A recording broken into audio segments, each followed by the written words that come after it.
This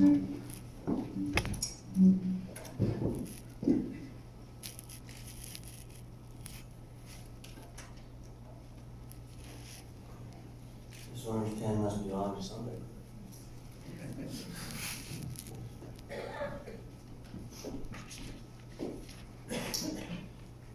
Welcome. Bienvenue. Watch it. Thank you, Dr. Gibbons, for the kind introduction. Dr. Gibbons and I go back to our high school days at RMSS.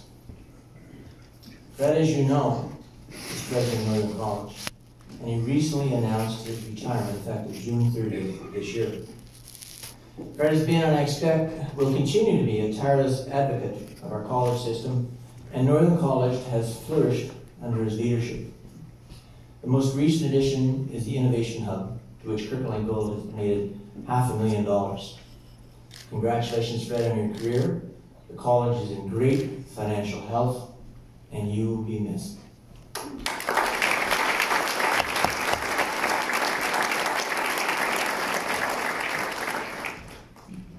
Additionally, I'd like to thank Northern as one of today's sponsors, and J.L. Richards.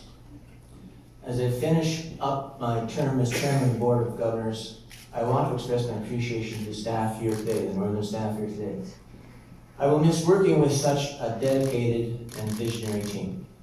It's the end of my 6 years with Northern, and I think a lot has been accomplished. Nothing that you could say it was due to my doing, but Fred and his team have done marvelous things there in the 6 years that I've been associated with that facility, and they will be there, stable, and I should say, a center point of Timmins' economy for the future. To my colleagues on council, members of the Chamber of Commerce, members of the media, invited guests, it gives me great pleasure to be here today to share with you my State of the City address as mayor. I want to thank you all, including members of the City Timmins administration, for being here today. Before I start, I want to emphasize a few things. In every interview I've done over the year that I've been mayor, I have stated this, but it does not seem to get the attention it deserves. First, the city has a very good council. They're all very hardworking and not self-serving. I said that this council was committed to be the best that they could be to serve the citizens of Timmins. They have been doing exactly that. Their first thoughts are always to the benefit of the city. It has been my pleasure and honor to work with them. Secondly, the city has a very good administration. Led by David Landers, he and his team of dedicated department heads and their staff have delivered a very good budget. Mr. Landers has been leading the continuous improvement initiative and achieved significant results, not just in cutting costs, but growing revenues through regional initiatives. I said last year, our future is in driving the region. That continue to be my view, and exactly what I think the future holds for us. We, of course, have more to do, and to better understand exactly the task at hand, a scenario analysis will be finished in the second quarter of this year that will give us the base, likely, and upside potential over the next 5 years. We have very strong department heads. With them, we will meet our objectives and more. Everyone has a keen understanding of our challenges. Just as I said last year, it is an honor to stand here today as the mayor of the city of Timmins. It is a responsibility that I take on with great humility and respect for the mandate granted to me by the citizens of this great city. It is a trust never to be betrayed and a duty to be executed with vision, vigor, and vigilance.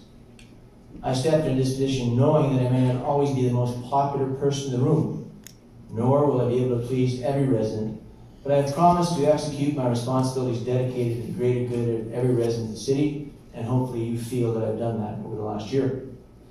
There have been a few of those instances this past year, but we managed to negotiate a good contract at the airport. If you remember that fiasco about a year ago, and I think there was social media where they had me with a target on my back and things like that. I thought that was rather a bit of fun. And at the airport, and we were still curling at the McIntyre. In fact, the McIntyre hosted a tremendous seniors event this weekend prior to last, where I participated in the opening ceremonies. Some of the best in the province were there, including the ice band. And if you took the opportunity to watch that event, you saw some great curling. I want to talk to you about the tough social issues because they impact the economy of the area. First, to everyone who has suffered harm from crime, I have a great deal of empathy for you. There is no greater sense of violation than if your car, or particularly your home, has been broken into. And I empathize that you feel the community is less safe. It is no comfort to you when I say Timmins is not alone in this. It does not satisfy anyone to describe this as a North American problem. You will and should know that in a recent Angus Reid study, it was published that you, if you feel that way about the community being unsafe, feel the same way as everyone else in Canada over the last 5 years. Why? Well, let's talk about that. The opioid crisis. This is not going away. This is already a generational crisis, and the pressure is on our social systems will only increase. Why? There's simply too much money to be made. A solid block of fentanyl can be purchased for $12,500. In powder form, it is worth $250,000. This powder can be made into 1 million pills, which have a street value of $20 million. I've said these figures before, but in case you haven't heard them, you can convert $12,500 to $20 million. Our law enforcement officers have never seen anything like this. Large pharma companies in the U.S. have been successfully sued in some jurisdiction, and the province of Ontario has passed legislation and joined other provincial jurisdictions in such actions. We're investigating whether or not we can join these actions. Problem. Our healthcare system is complicit in this problem by overprescribing this pain medication. These are issues which have to be dealt at the highest levels within our provincial government. 2 of the deaths that we have suffered in this town related to this crisis were individuals in their late 50s and early 60s. This is not a youth crisis. This is a crisis within our society. This is having a direct effect on the cost of running our DSAP, the EMS service, as the crisis calls have doubled in 3 years. Doubled. A year ago, I mentioned that we should have a safe injection site. I was informed that, in fact, they do not solve the problem of abandoned needles. However, the community has responded with needle depository sites located strategically in the community and programs initiated by various agencies to pick them up. This is a start, but not a solution. Simply put, we have to get in front of this problem. Interaction on the weekly meetings of the situation table will start to analyze data so as intervention officers can proceed to expected trouble spot and perhaps eliminate the need for an ambulance. There's perhaps enough data now to act on this. Another item of significant topic within the town, within the city, homelessness.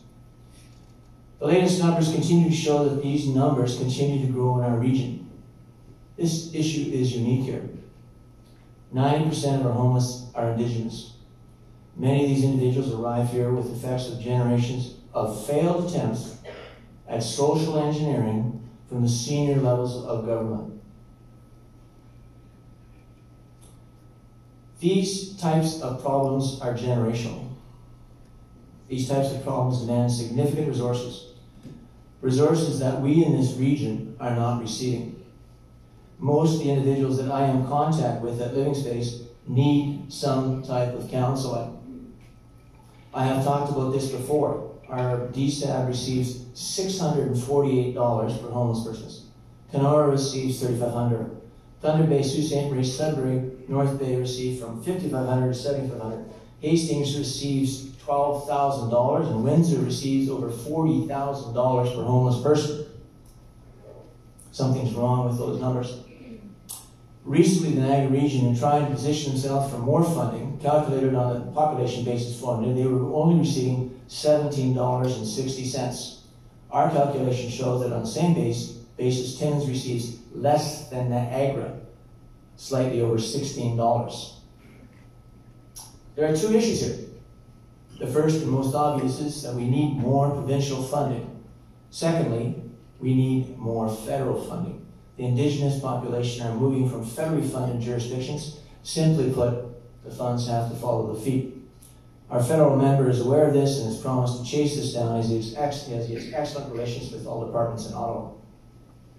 Let's talk a little about crime. I'm not going to get into statistics here. What I do want to talk about is the proactive measures to deal with our changing social situation. First of all, let me say that we have a tremendous leadership at the Timmins Police Service. John Gauthier is sitting right there, and Henry is sitting right there, Chief John Gauthier. And they're part of that leadership team there, and it's a tremendous team. This is an organization where status quo is not an option. The leadership there knows the challenges and are responding. Anyone here who was at the BAA President Sponsor event at the museum knows the initiatives that the TPS have taken are progressive, designed to work with every other agency in the city to respond to this situation. The Lock It or Lose It is a provincial campaign based on common sense. There's been a lot of reaction that I've received talking about how offended the citizens are to the concept of lock it or lose it. I don't know about anybody else in this room, but we've been locking the house since I grew up at the Dome, and I think we probably started in Dome X. Little different reasons. I think somebody came home from the Legion one night, maybe a little bit too much beer, and ended up in the wrong house. Anyway, my mother decided that we should start locking the door. So we did. For years, if your vehicle was stolen and it was unlocked, then it was difficult to get a claim processed. Of course, there are incidents where locked vehicles and homes are getting broken into. I totally endorse the Neighborhood Watch initiative. I certainly endorse alarming your premises with cameras. I have described the opiate crisis and why it is not going to go away. At the same session, that BAA session, the chief described how they can be 100% effective and the criminal still ends up back on the street. You all will be aware of the recent armed robbery with a knife at a gas station on Aguampo. The TPS apprehended this individual, great work, the same night, and the courts granted that individual bail the same night, back out on the street, having just committed armed robbery with a knife. Think about that. The trauma that individual that was at the knife was pointed at, not to mention the trauma within the city that whole event caused. The TPS did their job. The criminal justice systems failed them. We can address this problem by writing your provincial reps, telling them this has to change. More so, you should be doing this with every other contact you have in every other city. This is fundamentally wrong.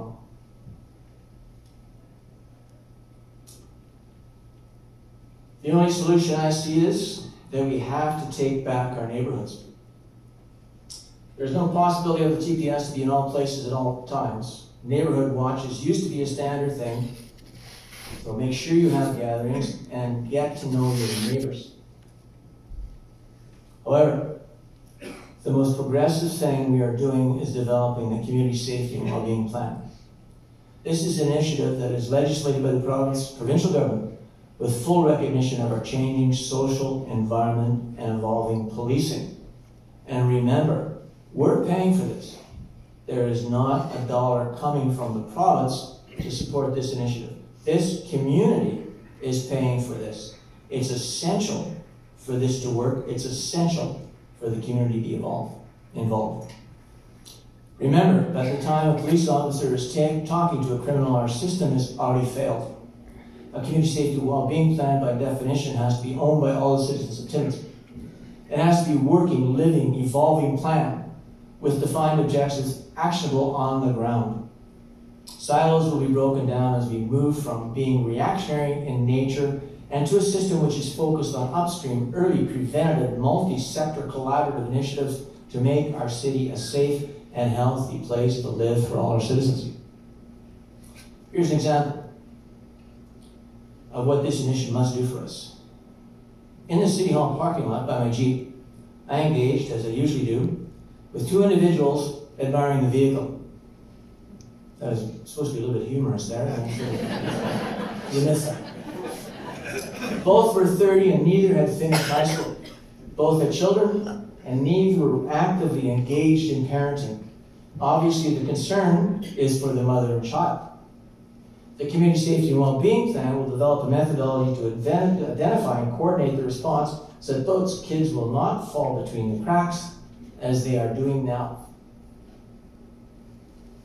The Community Safety and Wellbeing Plan is the initiative we need to coordinate all the agencies to communicate critical information to our citizens so that they are engaged in the right activities at the right time to ensure our neighborhoods are safe.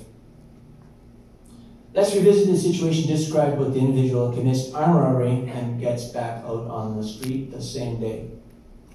How would the Community Safety and Wellbeing Plan in place respond to this?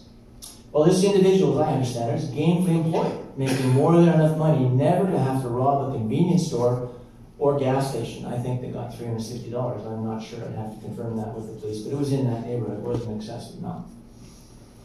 The well-being, if effective, would have the necessary mechanisms in place to reach out to this individual's employer. It would seem obvious to me that this individual has an addiction problem. The employee's role in this, as it would be right, the employer's role in this, as it would be right now, would be to get him involved in some sort of treatment program. It is only through tackling the underlying cause of this activity that we can hope to arrive at a solution. Now, surely you can tie in that individual's ability or willingness to participate as an active part of his own solution, being part of the treatment process, with bail conditions. Surely we can tie the two together so that type of individual is not back out on the street the same day. My point to the community is this: you're either part of the solution or if you're part of the problem. If you want to continue to be a victim, you are effectively part of the problem. If you choose to become involved with your neighbors, with the Community Safety and Wellbeing Plan, and get actively involved, then you are part of the solution. Collectively, this community has resources and the strength to find the solution for these social problems. No one is shrugging their shoulders. No one is saying we can't do anything. The community can do and will do everything to solve this problem. This is a generational crisis. It's huge. It's across North America. In Timmins, we can get this right through everybody cooperating and working with this Community Safety and Wellbeing Plan. It is a solution. One more point I want to make on this topic. Whenever or wherever there is a vulnerable population, such as the living space, there will be predators. The living space brand has no place for predators. The workers there understand that, and so does the TPS. It is not a zero barrier setting, and in fact, there is to be any success in helping those that need it, the predators will have to and will be dealt with. We have phenomenal leadership within the DSET. Brian Marks is sitting right there. And I'm convinced the evolution of that facility will be positive, dynamic, and ensure the success, the ongoing success of it. Okay, let's turn to the provincial budget. Last year, as I stood before you, I had just made a pre-budget presentation. We've not had the opportunity yet, and really do not expect any major changes to what we've seen over the last 18 months. In fact, the province did not grant, as was expected, a funding request from the Roma Board. Provincial funding will be based or defended on one criteria: jobs and economy. We are not expecting any surprises to the Ontario Municipal Partnership Fund. Large cuts in one area, like the TPS have been offset by increases in other areas like the Ontario Infrastructure Fund, Community Infrastructure Fund. In fact, this year we did receive approximately $36,000 more from that fund.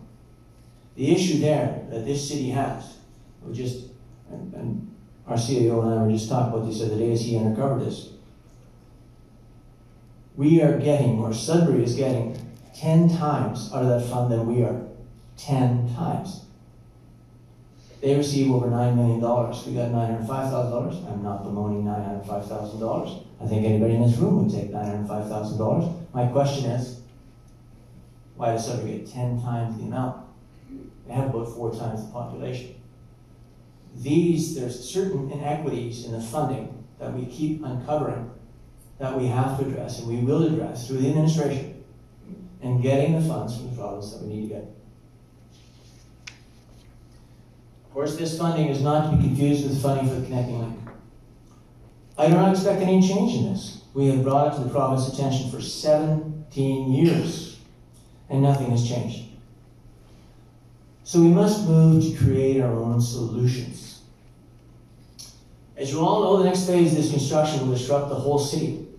The reason is clear, as we will need to shut down traffic on Algonquin Boulevard. This will affect not only every business on Algonquin, but every business east and west of the bridge. It will affect our citizens on the proposed bypass roads. It will affect our major industrial players who truck their feed to our mills, their mills. It will be extremely deleterious to the roads designated as bypass roads, which quite frankly need repairs now. Discussions are taking place and have taken place, but I have been disappointed with one factor, with one point in this, one aspect of this. There has been an obvious need for a bypass in Timmins for years. A few attempts have been made at making this happen, but obviously it has not. We can see the results every single day of excessive heavy truck traffic on infrastructure which was not built to handle it. Round numbers, it will cost our large industrial users an additional transfer fees of $3 million per year to get their feeds to the mill. These are figures that have been given to them. They can be verified at a later date, presumably with our large industrial users. My disappointment is that our large industrial users do not seem to be able to develop a consensus on doing this. The city, maybe I missed a spot there. The city owns the land and there's no shortage of material to do the job.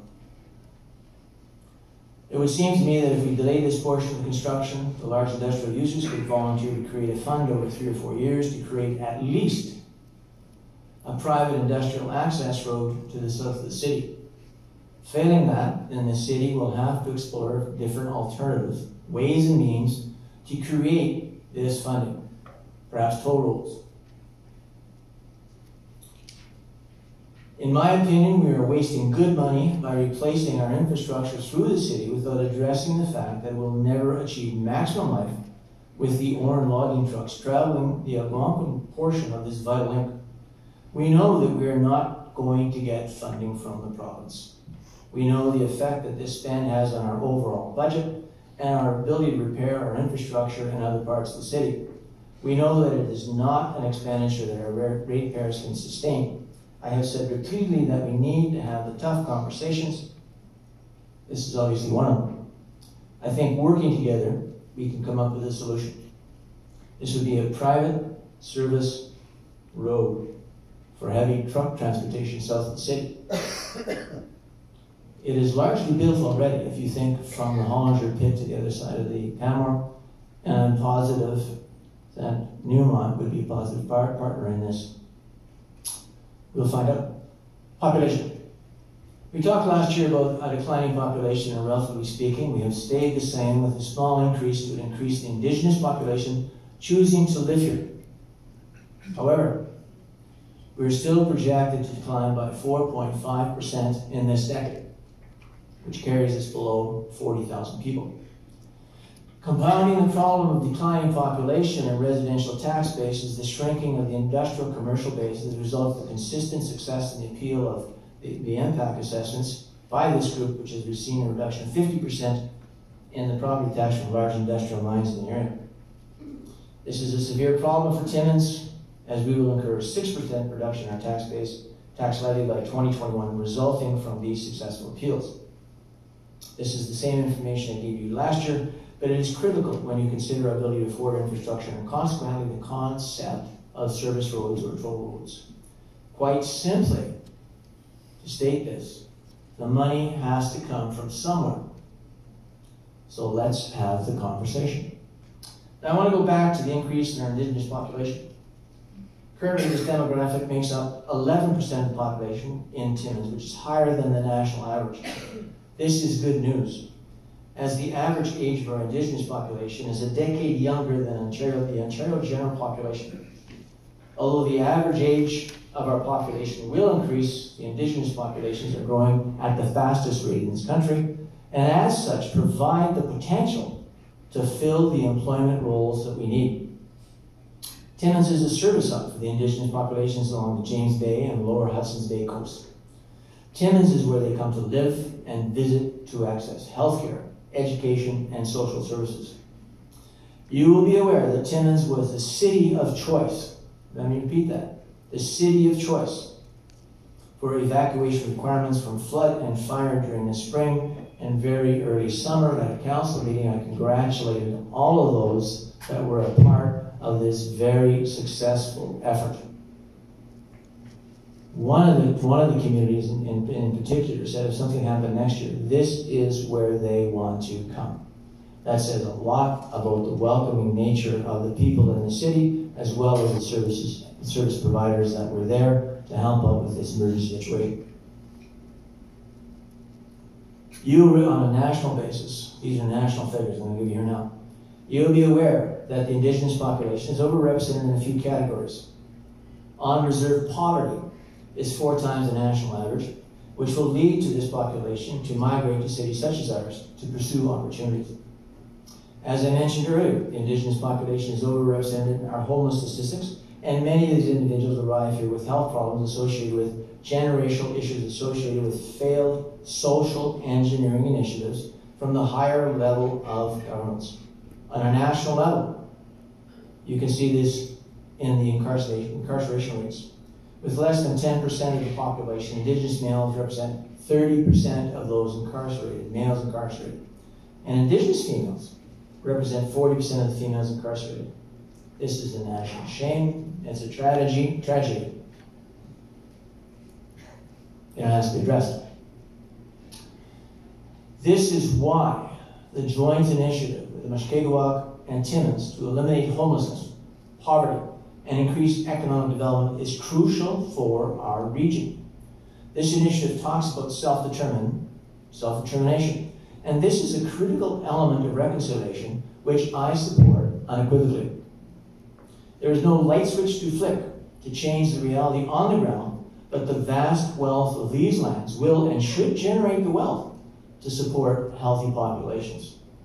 I have been consistent that if the economic well-being of the populations is to be maximized, then the resources that are developed and found in these territories have to be processed in these territories. We sit in NAN territory. NAN territory goes from the Manitoba woods above the height of land with a small subsection below the height of land to the Quebec border. So when we talk about the resources developed in the north, they are in territory. Timmins is by far the largest city, town in this territory. I want to tell you something about a little story here. Waugashing, you're all aware that I work with Waugashing First Nations, WRI. They live in the Abitibi Lake Basin at Algonquins. The Abitibi Lake is really the battery for the hydroelectric facilities that were controlled by Resolute. Those dams were sold to an agency of the federal government. The Waugashing, who once had 10,000 people in that lake basin, did not receive and have not received anything from that sale. They were totally ignored.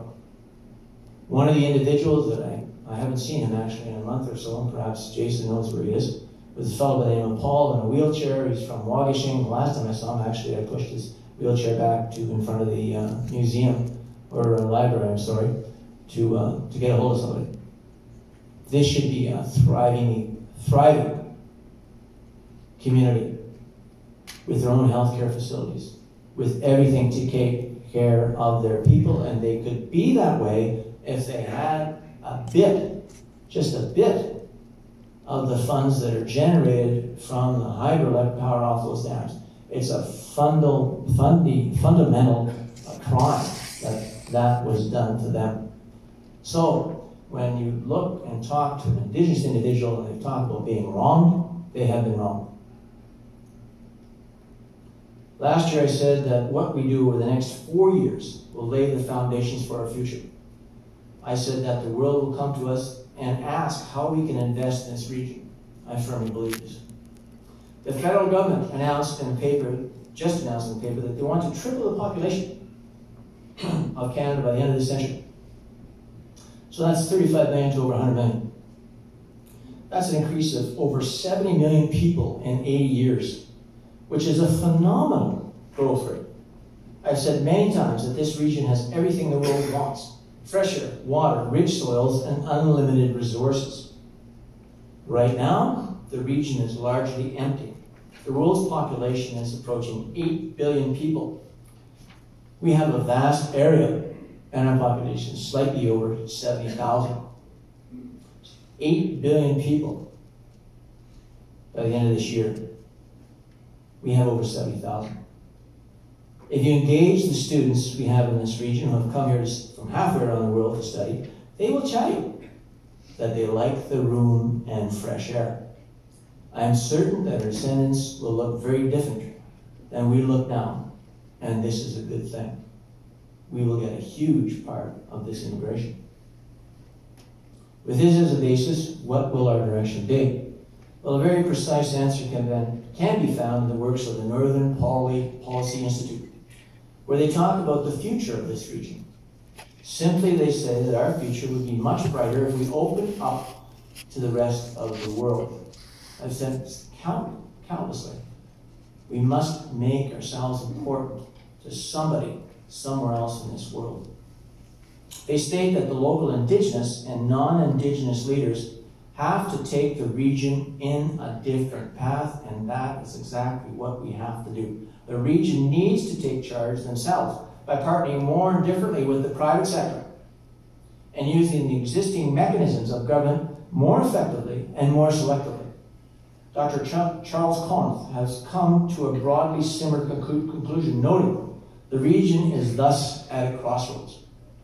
It can continue to rely on the provincial and federal governments to respond to legitimate requests and hope that the answer is both timely and positive, or it can chart a course to making structural changes in its economy to meet the present and future challenges. This is what we're doing with our Indigenous partners. This is the structural change that will secure this region and their lands. How do we open up to the rest of the world? Well, the first thing is we have to see where we are in relation to the rest of the world and know and understand what's happening out there. Trade routes are being and have been opened up through the Arctic. They are not going to disappear.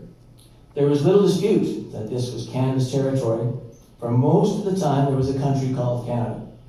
However, now it has been claimed that this territory's shipping lanes are international. Canada is on the wrong side of this dispute with the U.S. and China. Both the U.S. and China claim that these are international shipping routes. We are not going to win that battle.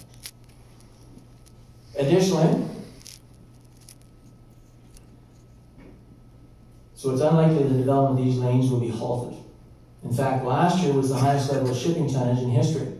Additionally, the Inuit, the people of the region, support the development. They are seafaring people who have always relied on these waters for their sustenance. Furthermore, Canada cannot defend it. So what is this region's opportunity? Obviously, Moosonee and the development of containerized shipping seaport there. The U.S. and China are inching towards a trade deal. The shortest route to the heart of this continent, shipping from Europe or Asia, is through the bottom of James Bay at Moosonee and then by rail. Billions of dollars are available to make this happen, just as they were available to make the Bay James happen for the Quebec Cree. I'm convinced this will get done. There's a couple things happening around us that will make this essential.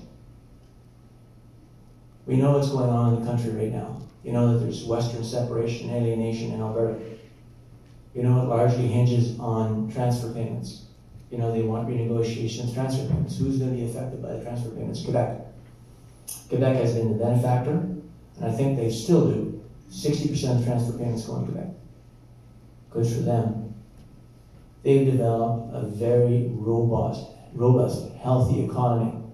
The provincial government has had surpluses for the last 10 years. Their pension plan, they have an independent pension plan, has double the reserves in the pension plan for 8 million people. It's far healthier than the amount of the pension plan we have for the rest of Canada, which is 20 million people. Additionally, they have Hydro-Quebec, very well-run, efficient operation, which is really the heart and soul of their economy. They have a separatist government. They have a stranglehold on the St. Lawrence. Will they secede? I don't know. Is it going to come up for vote? Obviously, yes. If you're running a major corporation, you're going to look at the opportunities, you're going to look at a scenario planning, and you're saying, what's going to happen? What's going to threaten my operations? If I had Operations Quebec, I would say, this is one of the things that may threaten my operations.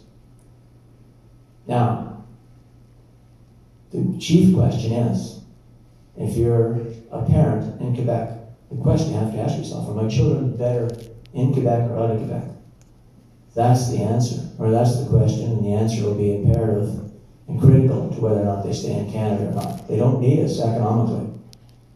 The other thing I admire about Quebecois, they know who they are. Strong identification of that culture. So, what do? We've got a stranglehold on the sea lanes for the rest of Canada through the St. Lawrence.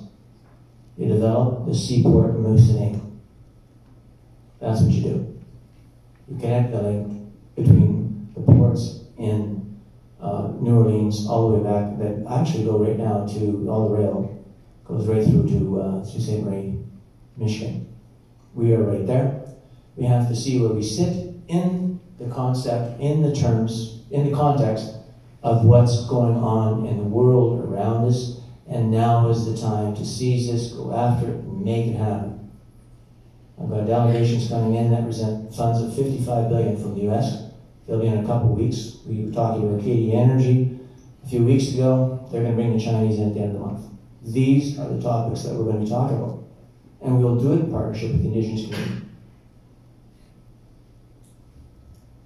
Okay, let's talk about Timmins. Right here. In the past, we've talked about the Porcupine sewage pumping and treatment system. We expect that to be wrapped up in the spring and functional in the fall this year.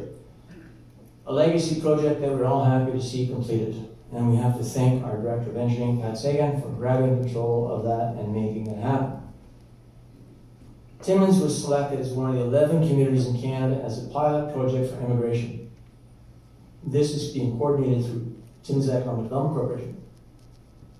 The key feature here is that immigration comes once employment is secured. Again, very important, because there is no funds coming from the federal government to pay for this other than the funds that will hire the interns that are going to manage this.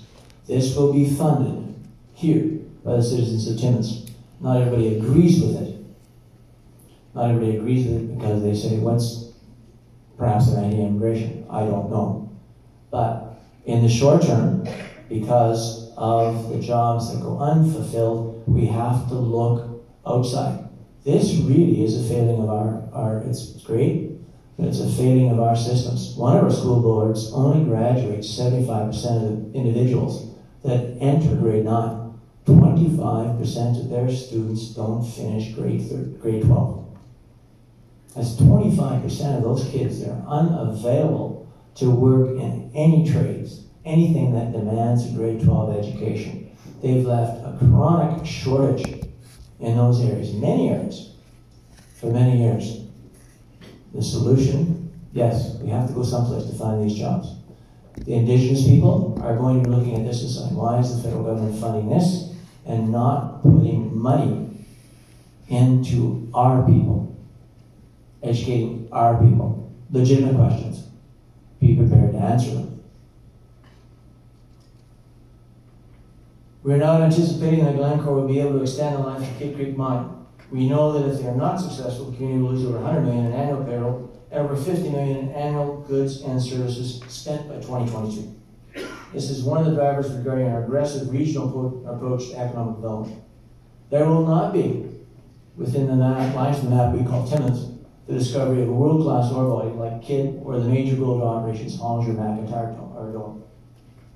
This is unlikely. We will find other mines in these lines on the map we call Timmins, but the major discoveries, 65 million ounces of gold, Hollinger, McIntyre, Dole, unlikely to be something like that to be found again. Kid Creek, 150 million polymetallic deposit, world class, unlikely to be found again.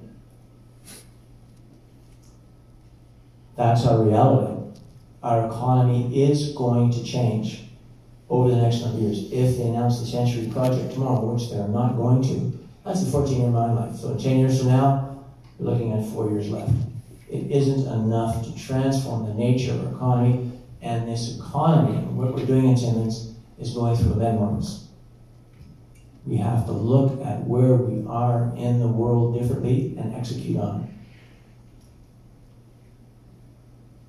I've got one line on this, and I'll leave it there. We can ask questions about it after. We know we're still in the hunt for the Fairchrome facility. I'll save the questions.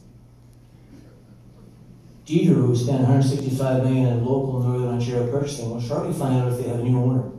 Kirkland Gold. If Kirkland Gold is successful, this is the opportunity to be very good for Timmins. This asset is the equivalent of approximately 50% of the value of the Ring of Fire, and it is serviced largely out of Timmins.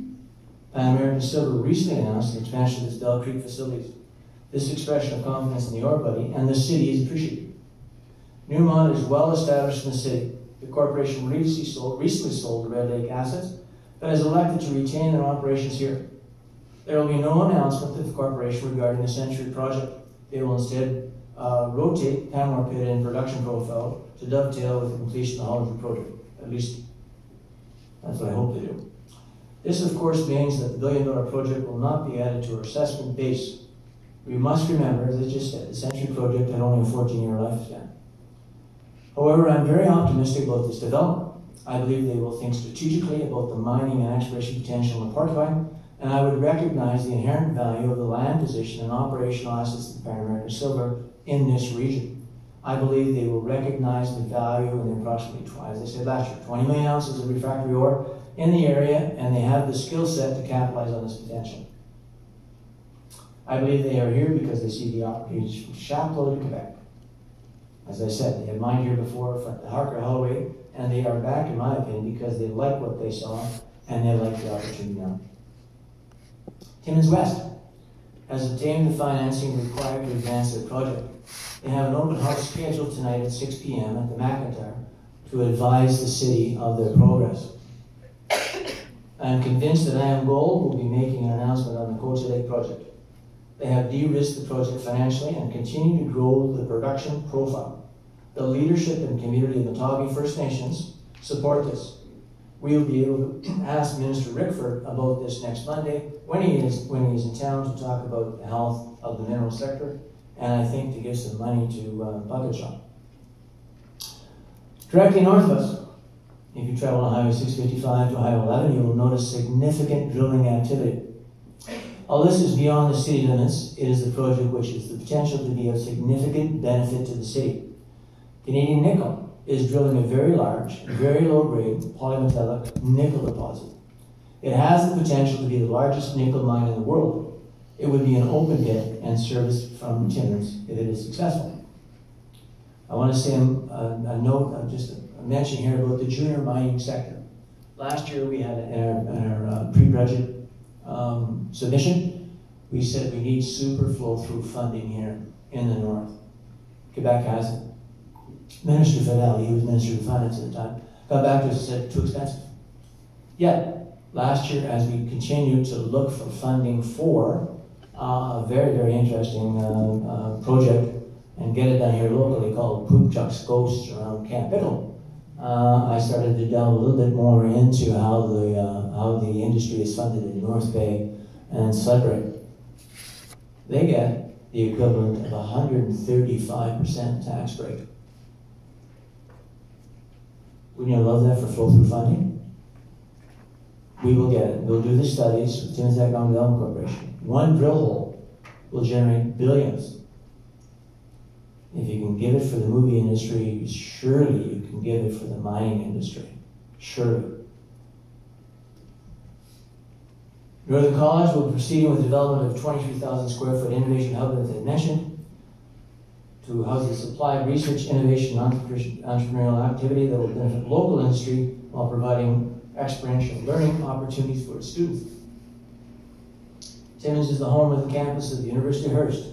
It's a healthy, well-run institution. 40% of its student population is comprised of international students. University of Hearst is innovative and progressive.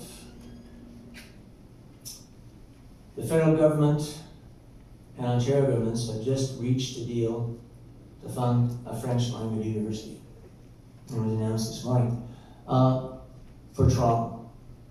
I can't tell you how disappointed I am that that announcement wasn't made without a mention of the University of Hearst. I'm firmly convinced that Francophone University should be here in Timmins. Others disagree with me. I will carry that with me forever. It should be here.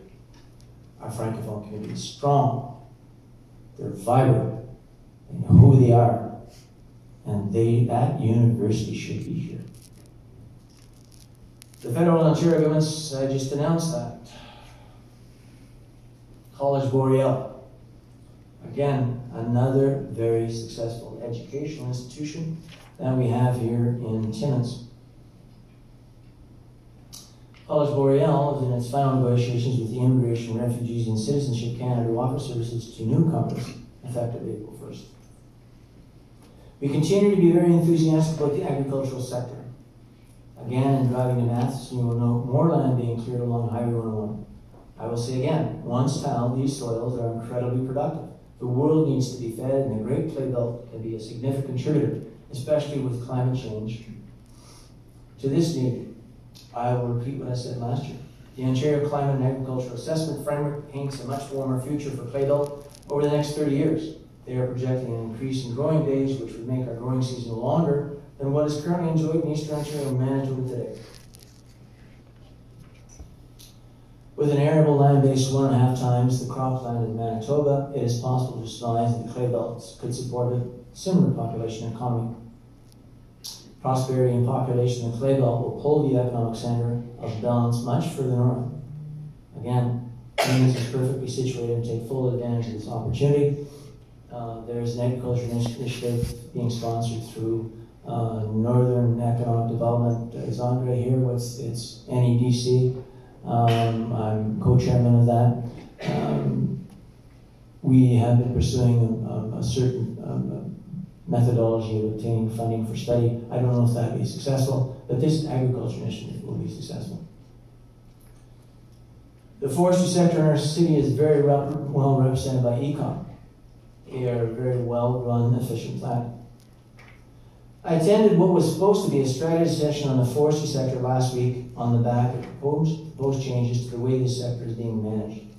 I was dismayed to learn that this province, the second largest by land mass, with 90% of it north of the line from Parry Sound through to the Quebec border, stands 4th or 5th in forestry exports to the States. 4th or 5th. Alberta, a prairie province, exports more timber to the U.S. than we do in Northern Ontario. I can only surmise that a strategy session with government officials that watched or participated in this demise was folly. If we are to have a value-added aspect to this sector, then we will have to go get it ourselves. I think there are tremendous possibilities in cross-laminated timber, sensitive type of construction. The only plant right now in Eastern Canada that I know is Chibougamau, Quebec. We're going to go there and take a look. Wood construction now is approved up to 16 stories. Why isn't there a plant like that in Timmins? I can't think of an immediate reason why. Our other partners, Emery's Health, Centaurus, Innos, Kilgrand, are all doing very, very well. I mean, when you talk about Timmins, they're succeeding and thriving even though their parent company is under the bankruptcy protection in the U.S. as a result of telecom lawsuits. But that is a significant industrial asset, as are the magnesium deposits that are both east and southwest. You can make hydrogen from magnesium, and hydrogen is going to be a fuel of the future. Canadian Space Agency and Center of National Studies again conducted their stratospheric balloon launch campaign here and continues to be a favorite site of the scientific community due to its latitude, wind, and weather conditions, on-site infrastructure, and geography. Gord, we should have asked you to make a presentation on that. I think you spend most of your summer out there. To capitalize on these opportunities, we must work together as a team, dedicated to continuous improvement, committed to disrupt our way of thinking, committed to disrupt our way of solving problems, and working together, council and the leadership within the city and the region, to address the issues we face. Respect and trust are paramount. As I have stated, reasonable people should be able to disagree reasonably and then get on their business's hand. We must be prudent stewards of the present to preserve our ability to capitalize on all the opportunities available to us in this vast and magnificent land. One more comment on what's going on in Timmins, and I want to talk about Service Timmins. What I want to say about Service Timmins is that it is working. As identified in the 215 Service Delivery and Operational Review, one of the City of Timmins' corporate strategic priorities is to improve customer satisfaction, customer communication, and expand community engagement with stakeholders. Service Timmins was designed with the goal of providing customer service excellence by providing consistently effective, accessible, reliable, and responsive customer experience to the community. Administration, working through the Continuous Improvement Initiative and with a small working group of councillors, is continually developing better service strategies. There is no defensive mechanism here. If there's a better way of doing things, then it will be done. The group that has been most affected are the councillors, one of whom has just suggested that the councillors need to be informed of complaints registered by the individuals in their wards so they can follow up with them. I think it's a great idea, and it can probably happen tomorrow. Another bit of small but good news. Pilot textile diversion program diverted 28,000 pounds of clothing and textiles from our landfill. So I'm going to say about that. There hasn't been a new landfill in 20 years, and there's unlikely to be one. And then we'll save that topic for another day.